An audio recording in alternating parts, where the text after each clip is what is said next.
Let's open the case file. You and I are going to dig into something complex today. Hit subscribe to track the investigation. Your ongoing professional support means everything. Analyzing the Nancy Guthrie murder case, I keep coming back to the psychological toll on her family. When you evaluate what her children are enduring and the sheer trauma they've managed throughout this entire ordeal, you realize very few individuals possess the critical perspective to truly understand it.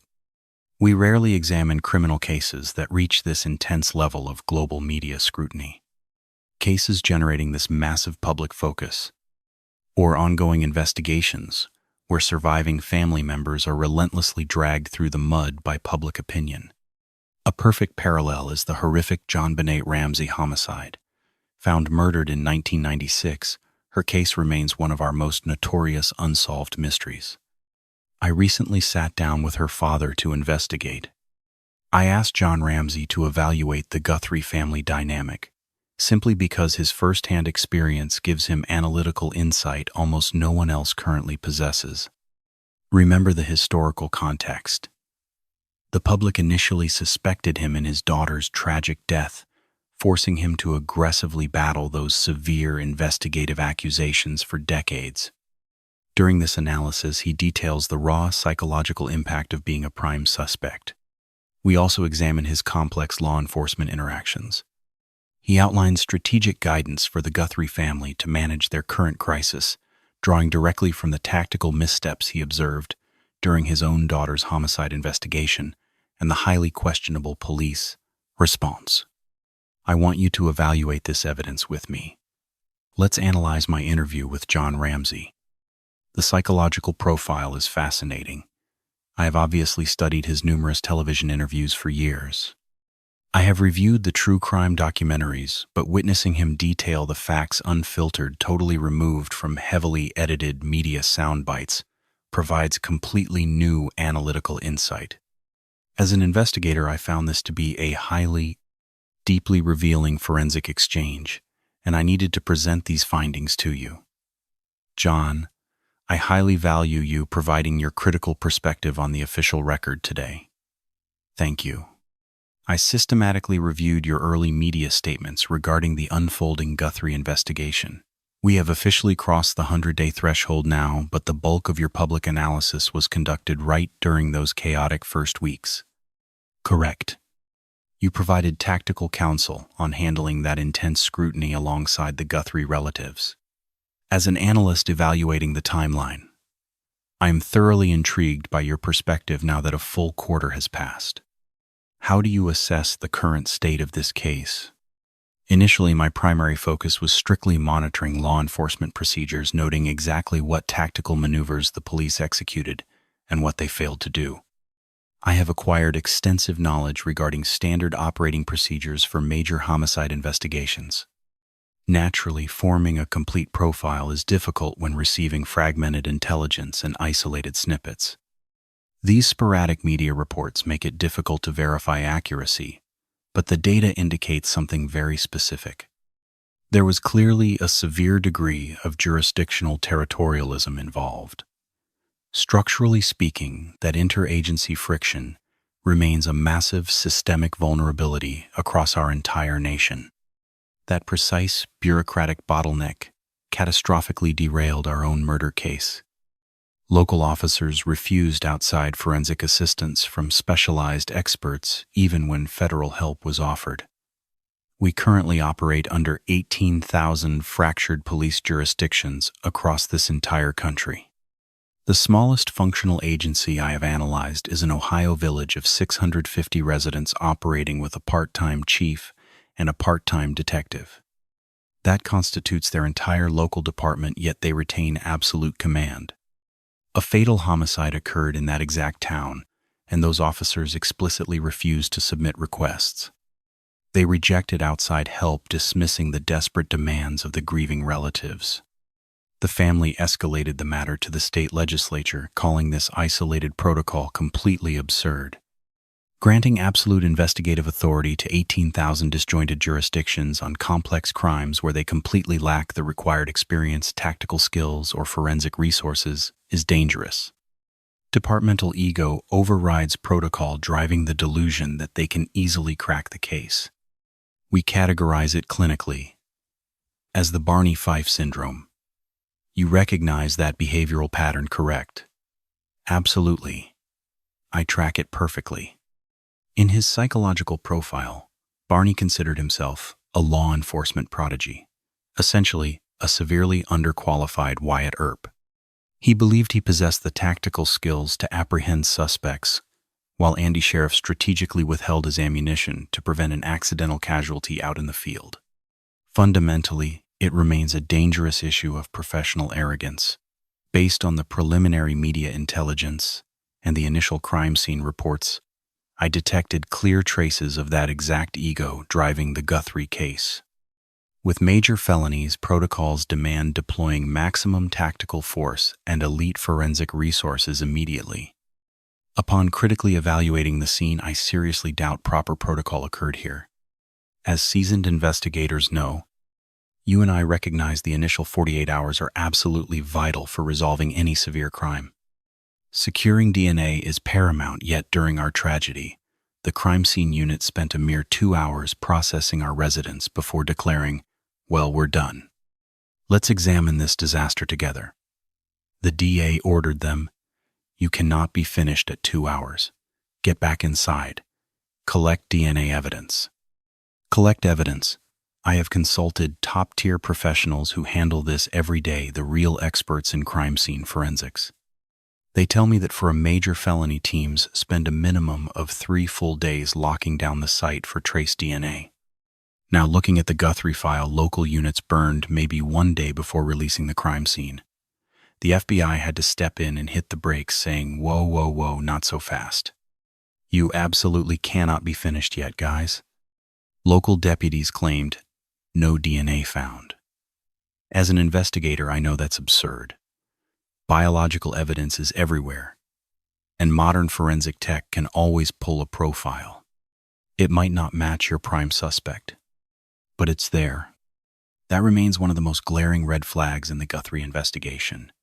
Reviewing the logs, there was clearly a massive turf war between the county sheriff and federal agents. The local sheriff desperately wanted to maintain control and run the operation alone. From an analytical standpoint, why block the feds? They bring massive manpower. If they crack it, the local sheriff still takes the podium and looks fantastic. If the task force solves it, the public doesn't care about jurisdiction.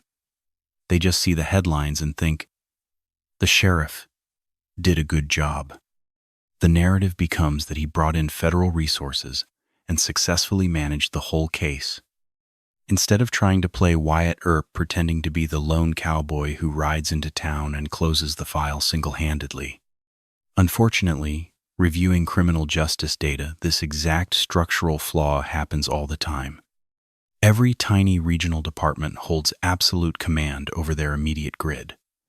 The only major legal exception is a confirmed kidnapping, where federal statutes allow the FBI to instantly bypass local brass and assume control. And federal bank robberies, too. The Bureau can deploy immediately and seize the operation. In reality, the feds put out a statement saying, "We are letting the local sheriff lead the inquiry, and we remain available to assist." Total bureaucratic nonsense. Any competent investigator would recognize they were totally out of their depth, swallow their pride, and immediately tell the federal agents, "Come on in." But he stubbornly refused. That is a tragic reality of how our law enforcement network is fundamentally fractured. It actively derails vital investigations. Stick with me here. I want to brief you on today's sponsor, Incogni. In my line of work, identity theft is a massive threat. I track digital footprints daily, so credit alerts put me on high alert. I've seen victims, even close colleagues, get their entire lives compromised, and the fallout is genuinely catastrophic. Cyber criminals easily harvest personal data. They weaponize it for targeted scams, digital stalking, and severe harassment. That is exactly why I recommend Incogni as a countermeasure. It actively purges your data from public registries. Initiating the protocol took me under 60 seconds. Now I constantly monitor my security dashboard for updates. When I log into the portal, I can literally see the hundreds of invasive data brokers Incogni has neutralized to keep my profile locked down. The blacklist grows every single time I audit the system. They recently rolled out a targeted custom removal tool accessible on their unlimited and family network plans. If you track down a domain hosting your sensitive intel, you flag it in their custom removal engine, and one of their dedicated privacy agents surgically dismantles the threat for you. To secure your perimeter, visit incogni.com/Brian Entin and apply code Brian Entin for 60% off. They successfully erase your digital footprint. Bad actors cannot strike what they cannot track. Click the link in the briefing below. Claim your 60% discount and pull your data off the black market. Let's pull the focus back to the case timeline. It has been exactly 3 months since Nancy vanished.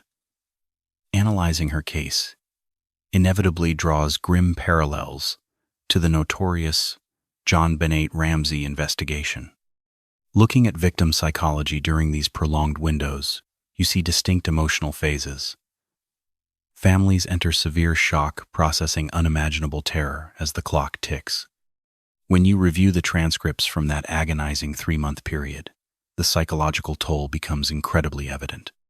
The father testified that those first 6 unknown hours were absolute psychological torture. Just knowing his young child was stranded somewhere out there. Pitch black freezing temperatures, heavy snow on the ground. He feared a predator had her, and the blind uncertainty was ripping him apart. The case logs are heartbreaking. When he first located his daughter, he actually thought she was completely unharmed. He noted believing she was alive, perhaps just asleep in the basement. He described a massive, fleeting rush of relief. He thought, "Thank God I finally found her." Then reality hit. He realized she was deceased. At that exact moment, the psychological paradigm shifts to, okay, right, this is objectively the worst possible outcome a parent can imagine. But structurally speaking, I wouldn't call it a solution to the mystery. What do you and I take from this? It definitively resolves the horrible, lingering anxiety of imagining what happened to the child. Today, you and I are going to analyze a case where a father believed his murdered daughter, JonBenét, was in heaven, helping him endure the absolute unimaginable grief. But as the long days passed, everything changed rapidly. The family received a tip from a highly placed inside source. An anonymous contact quietly relayed a rather disturbing warning through a trusted mutual friend. The informant whispered, "Tell John." This supposedly happened the very day after JonBenét was found. Tell John to hire the best defense attorney available immediately because police believe he murdered his daughter. As an investigator, I know grieving parents rarely care about police suspicions. Ramsey had just lost his beloved child. He firmly believed absolutely nothing on earth could ever cut him any deeper.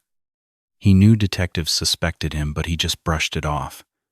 Defending himself felt like the absolute least important priority amidst his blinding suffering and grief. Yet as the official investigation dragged on, it became glaringly obvious detectives were fixated entirely on the parents. They weren't exactly sure which specific parent did it. The district attorney later confessed they suspected the parents simply because they didn't act right. Plus, statically speaking, law enforcement always assumes the family is completely guilty. Detectives lacked solid physical evidence, so they decided to aggressively pressure both grieving parents simultaneously. The theory the innocent spouse would expose the guilty one. Case closed. Let's look at that terrible strategy together. The lead prosecutor literally admitted this years later. Consequently, police maliciously leaked highly misleading and objectively false case information to the hungry local press. The media ran with it, spiraling far beyond what law enforcement originally expected. Gallup actually ran a public poll. I find surveying random citizens months later to be utterly baffling from an investigative standpoint. 70% of those polled believed the family was guilty. Naturally, they did, because that was exactly the false targeted narrative they had been strategically fed. Unsurprisingly, the sensational tabloids absolutely feasted on the entire story. It became incredibly sensational, outrageously accusing their 9-year-old son of being the actual murderer. Absolute madness. Yet local police quietly fed that frenzied speculation. They clearly weren't utilizing their critical resources to actively hunt down the real killer. Detectives focused purely on securing a solid conviction. They desperately needed to gather enough circumstantial evidence to force the district attorney into arresting either Patsy or perhaps both parents together. The massive investigative hurdle in the Ramsey case, forensics ultimately discovered unidentified male DNA at the scene a few weeks later. That biological evidence severely crippled the police strategy, directly contradicting the strict tunnel vision conclusion they desperately wanted to forcefully feed the entire public. The entire active investigation was a disaster.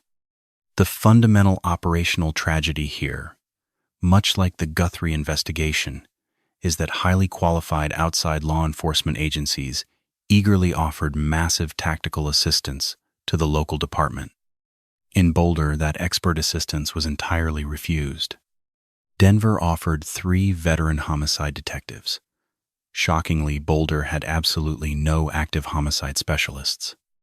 The primary personnel running this incredibly prominent murder scene included an auto theft investigator and a low-level narcotics officer. These guys chased street-level drug dealers. They knew absolutely nothing about navigating complex homicides, yet they were inexplicably put in charge. As an investigator, I strongly suspect this exact systemic negligence completely derailed the tragic Guthrie case. Evidence highly suggests the local department also fundamentally lacked a dedicated homicide detective, or truly anyone properly trained in running complex murder investigations. For any serious investigation that is a catastrophic vulnerability, homicide cases demand true forensic expertise. Records clearly show the initial responding personnel who locked down the immediate crime scene generally possessed less than 2 short years of total field experience. A truly capable investigator methodically builds their distinct analytical skills over decades. You simply cannot pull a random patrolman straight out of a cruiser and magically declare them a lead detective. It never actually works. Through my casework, I have learned that exceptional detectives are an entirely unique breed. Holding a shiny detective badge never guarantees you actually possess the rigid analytical discipline required to objectively follow hard forensic evidence. That vital discipline was catastrophically missing during the botched Ramsey investigation. Worst of all, they explicitly refused outside expert assistance. The Guthrie case suffered similar territorial ego, where local police allegedly denied the FBI direct access to critical forensic evidence. While currently unverified, that is exactly what the formal investigative reports claimed. That territorial pride is absolute madness. Imagine a father painfully grieving his innocent little girl. You and I must ask, how does he find answers? Today, you and I are digging into this investigation.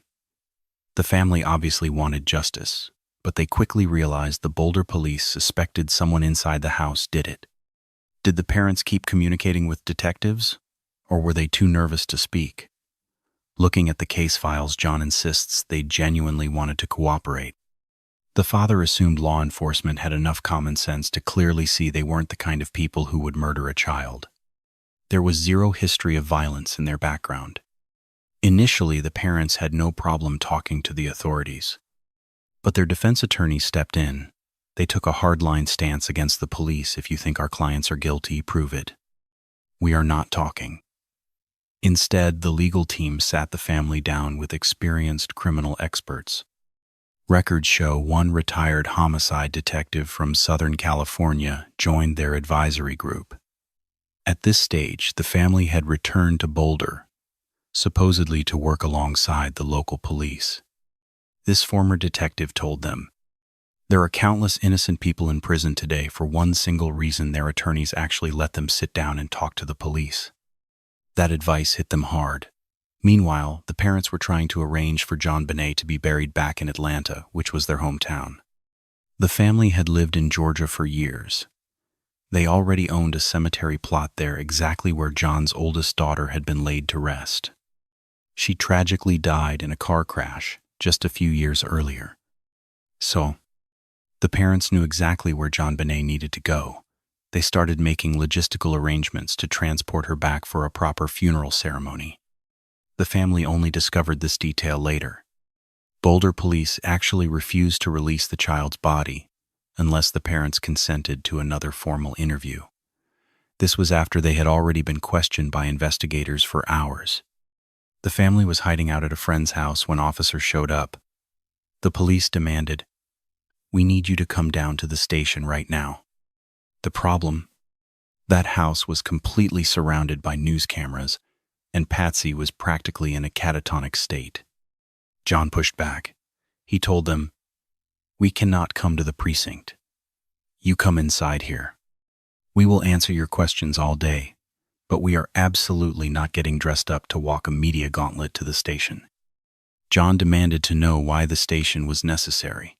The cops claimed they had paperwork there. John's response was simple: "Just bring the case files here." At that moment, a family friend who was a lawyer and former district attorney employee finally stepped in. He asked John for permission to handle the situation, taking the steps he felt were legally necessary. He flatly told the detectives they weren't going anywhere and would follow up later. That exact moment ignited the massive conflict. The parents were stunned. The police kept holding the body.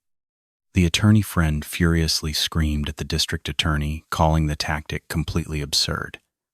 Eventually, the DA stepped in and overruled the police department's decision. "Let's pause and look at this together." The police were playing hardball, but the family still assumed the detectives weren't total idiots. They figured law enforcement had basic common sense. Plus, the parents maintained they were still entirely willing to answer questions.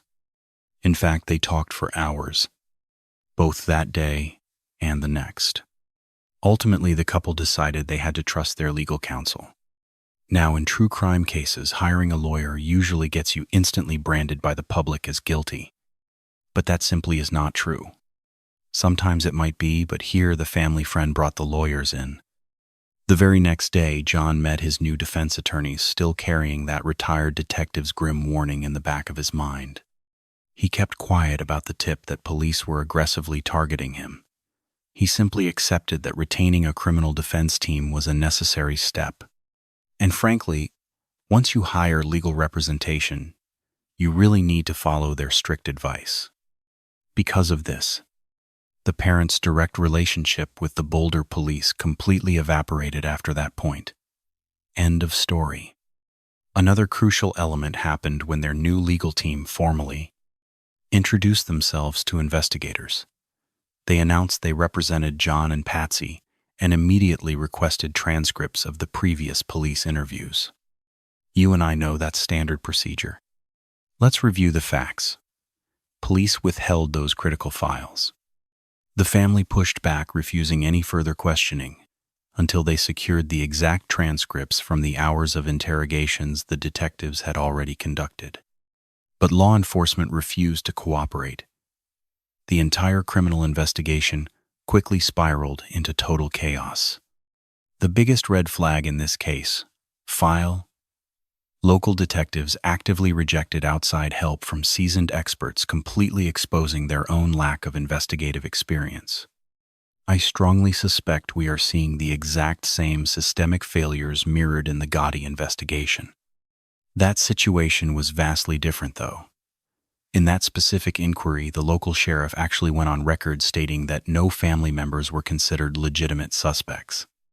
My investigative sources confirmed that polygraph tests were strictly administered, and those results effectively cleared the family of any involvement. While seasoned detectives know you never truly clear a suspect until the real perpetrator is caught, the commanding sheriff publicly announced they were exonerated. Despite all the intense public scrutiny, this family also submitted to polygraphs.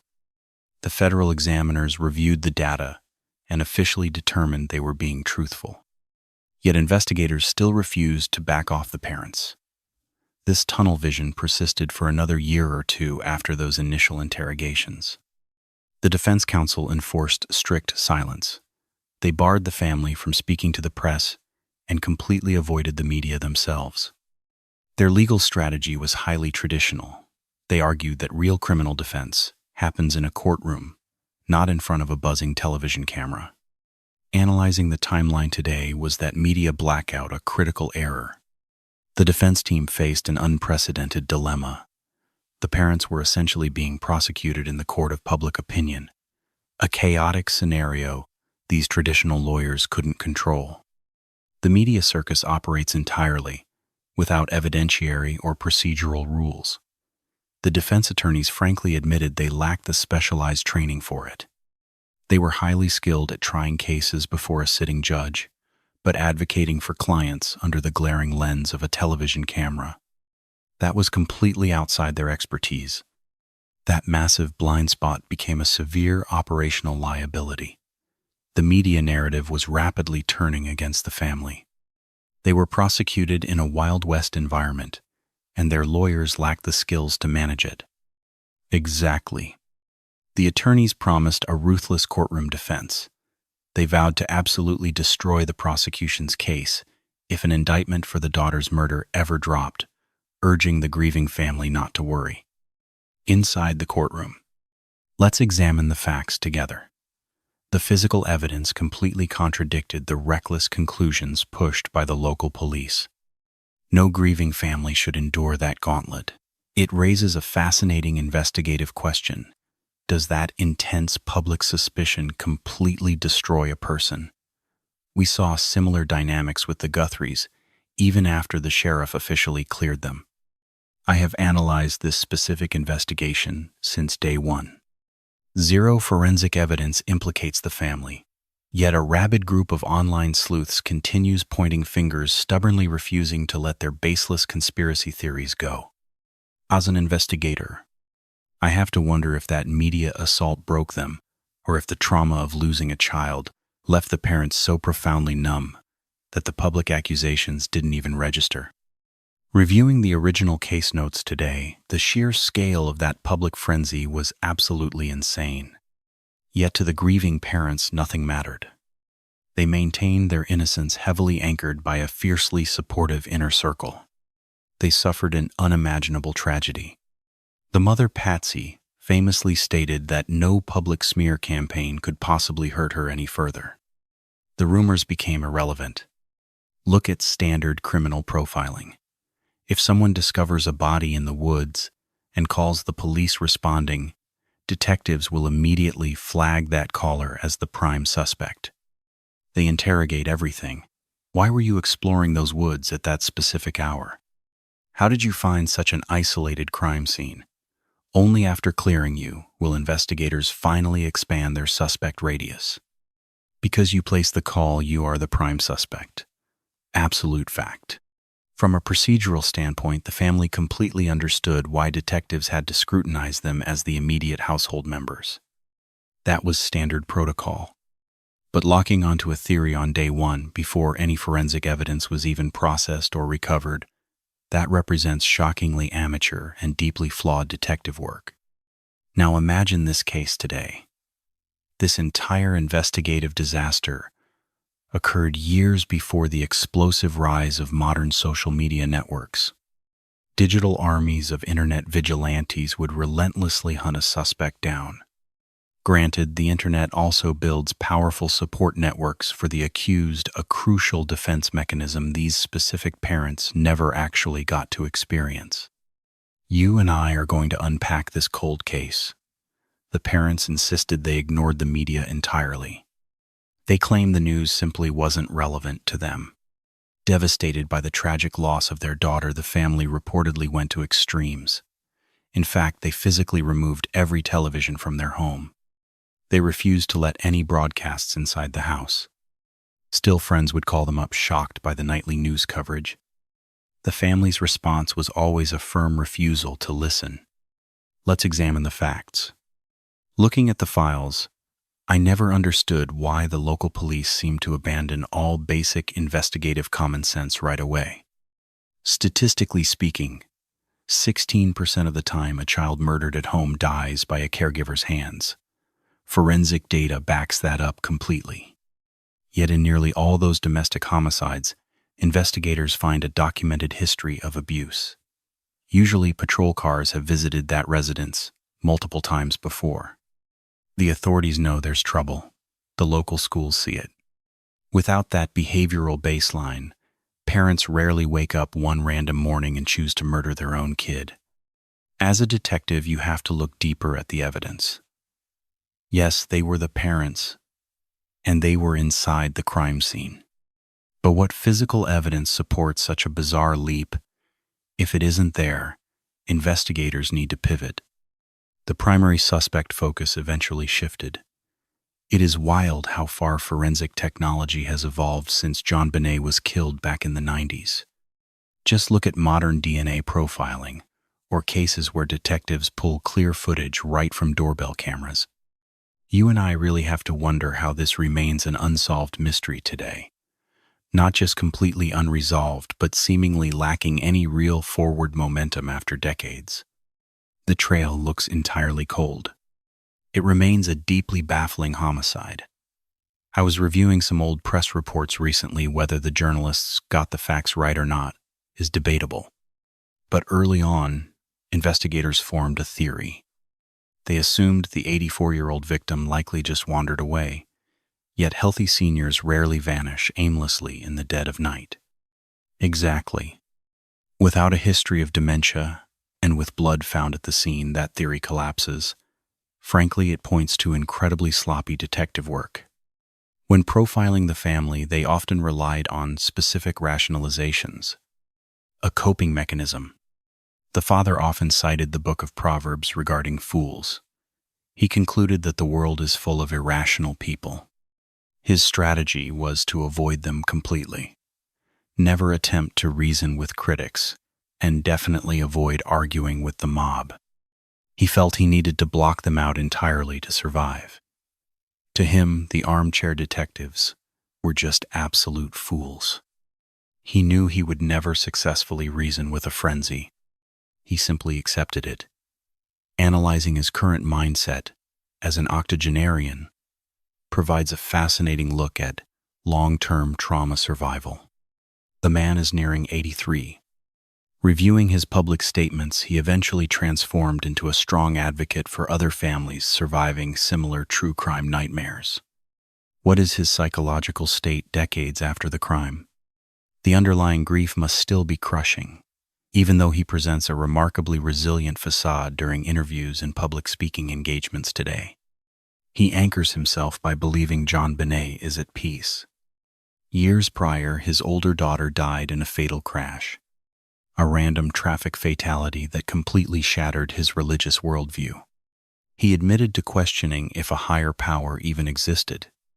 He couldn't reconcile how any deity would let a promising young woman die before her life truly began. He spent years analyzing that profound spiritual crisis. Eventually, that earlier tragic event inadvertently built the psychological and spiritual foundation he would desperately need later. It helped him endure JonBenét's homicide. His older daughter Beth's death was a terrible but random accident. Life is inherently dangerous, and fatal accidents do occur constantly. But JonBenét's case was entirely different. It was the calculated, malicious act of a human predator. Profiling that malice is much harder to process. We have to ask ourselves what kind of monster abducts a 6-year-old from her bed on Christmas night, to sexually abuse, brutally torture, and ultimately murder the victim. Analyzing the crime scene, it's nothing short of demonic. You and I have to grapple with that dark reality. Criminal psychology confirms that monsters hide in plain sight. As one expert noted, we all share a pretty dangerous global neighborhood. It is called Earth. Never be naive enough to blindly trust a gated fence. Back then, everyone viewed Boulder as a pristine wonderland full of blooming flowers and perfect safety. It truly is a picturesque town. But case files show dangerous outliers exist there just exactly like they do in any other city. Looking back at the investigative timeline, the last major turning point I noted, when it seemed a concrete resolution in the JonBenét case was finally possible. The new police chief officially took command, immediately announcing that his specialized task force was actively pursuing fresh suspect leads and reevaluating critical physical evidence. For the first time, the forensic outlook felt incredibly promising. That operational shift was absolutely necessary. Analyzing the early stages, the original task force completely failed due to poor leadership. When you assign young, overly eager detectives to a massive homicide investigation without providing an experienced command structure, they inevitably lose focus, exactly like the primary detectives who mismanaged this unsolved investigation for many years. The chain of command completely failed. So when the department finally appointed a new chief, they successfully pushed out the old guard. He retired. Let us just say removing the lead investigator who bottlenecked the inquiry for 25 years was a massive tactical victory. They recruited the new commander from completely outside that toxic precinct culture, bringing crucial operational experience. The officer formerly assigned to the JonBenét murder file was finally gone. That overhaul was strictly mandatory. It finally signaled that modern investigative progress was possible. Until that crucial department shakeup occurred, the cold case was destined to remain completely stalled out. But is the investigation actually advancing? Based on the current evidence logs, are detectives truly making any real progress? Tracking the case, I noted the new chief held around 4 briefings with the family over his first 2 years in command. Looking at his professional record, I definitely respect his strategic approach. He appears to be a highly competent police leader with strong field experience, but he keeps his active evidence files strictly classified. From a tactical perspective, I entirely understand. Consider Lou Smith, the legendary investigator hired by District Attorney Baller to review the scene. Within 2 months, he firmly rejected the theory, blaming the parents. He definitively stated the forensic evidence clearly pointed to an unknown intruder breaching the house. Now Detective Smith actively refused to brief the press. He always maintained his only job was to track down JonBenét's actual killer. He eventually agreed to a recorded interview years later simply because the public narrative had become so erratic. The media theories circulating out there were incredibly biased and completely unsupported by his physical crime scene analysis. So, fundamentally, avoiding the press was his standard operating protocol. He never planned on leaking case details, and he absolutely hated doing it. A professional homicide department always keeps its operational details quiet. However, investigators still owe the victim's family basic updates. Let's look at their latest briefing together. The current police chief reportedly told the family he is more optimistic than ever about finally solving this cold case. That statement remains the most encouraging analytical update on record. The specific forensic technique analysts are consistently pushing for is advanced DNA profiling. Nearly 30 years ago, genetic analysis was a brand new frontier. The FBI initially established their CODIS database, meaning if they arrested a violent offender, they would input his genetic markers into the system. For any future crimes, detectives could cross-reference that federal registry to hunt for a direct suspect match. Historically speaking, that limited database was the only forensic tool available. Today, investigative genetic genealogy operates like an absolute nuclear weapon for modern crime solving. The technology is staggering. Forensic experts have urgently pressed the department to deploy this specific genealogical tracing. Statistically, there is a 70% probability it breaks the case open. But the investigators actually have to authorize the tests. I sincerely hope they are proceeding, but operational secrecy prevents confirmation. It is a very grim category to join. It is a dark reality, but you and I know how rare this level of infamy is. While thousands of tragic homicides generate intense media coverage, only a tiny fraction of unsolved murders ever reach the global decades-long exposure that the JonBenét investigation has continuously sustained. Exactly. You and I are going to look at the Guthrie case, a rare situation where the whole country knows the details. Regardless of where people live, every single person has heard about this crime and is actively tracking it. It mirrors past high-profile cases I have analyzed. I evaluate many files where cases get local chatter and you catch rumors here and there, but I can only name a few that completely take over the full-on mainstream media. So what expert advice should an investigator offer the Guthrie family? They are caught in the absolute thick of this nightmare right now, facing a legal labyrinth that most civilians simply do not understand. Listen. My first rule as an analyst is never assume local police are doing everything possible. They might be trying, but never just assume. Never blindly trust that detectives have all the answers. They might, but remain skeptical. You have to seriously scrutinize their methods and demand answers. I always ask detectives about the current DNA status. Did they find genetic evidence that rules out the immediate family? What happens to those samples? Merely tossing them into CODIS is practically obsolete today. That standard database approach worked fairly well for 30 years simply because it was our only option.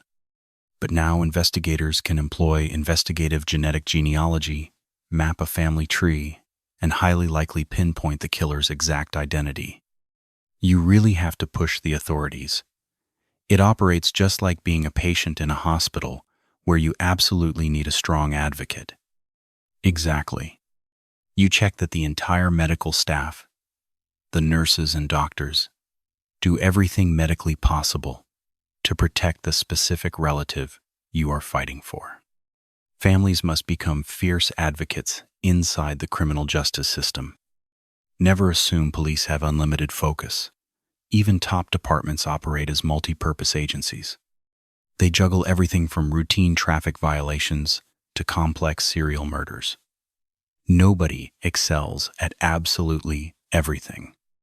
It is imperative that local precincts call in every single outside resource available to them to assist them. As analysts, we often review work by specialized groups like the Cold Case Foundation. I consider their organization to be the Mayo Clinic of the entire forensic investigation field. They maintain roughly 150 expert volunteers on their active operational roster. Let's examine their background. Many of these seasoned professionals are retired, bringing decades of intense field experience, covering very different crucial aspects of crime solving. Behavioral psychology, handwriting analysis, and deep forensics. Deep expertise.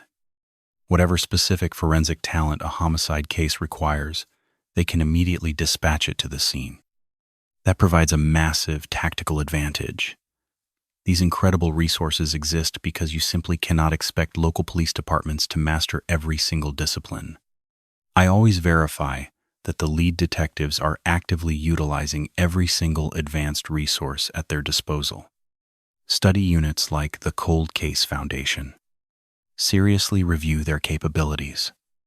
I have spoken directly with cold case specialists who admit that local cops often reject their outside help because of pure departmental ego. They simply want to claim the major headlines themselves. These specialists told me they actually prefer working quietly behind the scenes with agencies.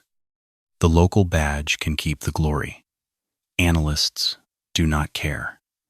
Yet overcoming that police pride remains incredibly difficult during an active investigation. It is completely negligent for families not to demand this specialized intervention. Think of local detectives as a family doctor. They can solve standard, straightforward problems. A broken bone, a cold, but they cannot perform open heart surgery. A complex murder is heart surgery. So, what do you and I take away from this? The hospital analogy is perfect. When you sit with a patient every day, you quickly realize the system has massive blind spots. If a family member does not actively alert the nursing staff and doctors, critical details slip right through the cracks unobserved. People naturally assume professionals handle everything perfectly, but real investigations require someone standing in the room constantly driving the entire process forward. You and I know the statistics. Running a high-stakes criminal investigation operates on that exact same unforgiving logic. If a patient desperately needs open-heart surgery, you immediately bring in a specialized cardiac surgeon.